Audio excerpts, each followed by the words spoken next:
Paul was living as a prisoner in Rome. He had done nothing wrong. But the Jewish people had tried to kill him because he believed and taught that Jesus had risen from the dead. Many did not believe in the resurrection.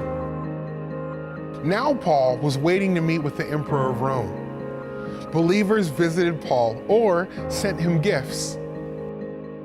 While in prison, Paul wrote a letter to the Christians in Philippi to thank them for sending him gifts and to tell them about his work. Paul wrote, "I want you to know, brothers, that even though the Jews tried to stop me, everything that has happened has actually helped me tell more people the good news about Jesus. Now the guards at the palace know the gospel, and other believers have been sharing the gospel without fear." This all happened because Paul was a prisoner. Paul wrote, "Thank you for praying for me. I know that God has given me the Holy Spirit to help me. I hope that I will never be afraid or embarrassed about anything.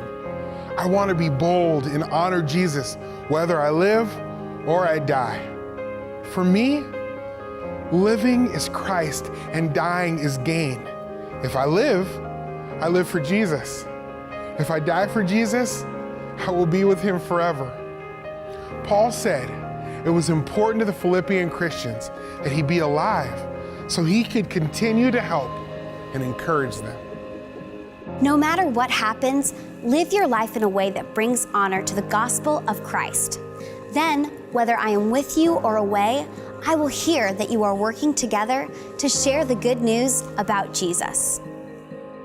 Paul also urged the believers to not let anyone scare them away from doing God's work.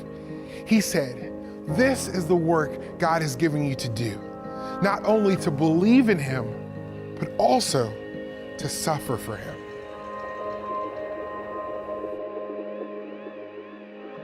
God used Paul's difficult circumstances to spread the gospel and build the church.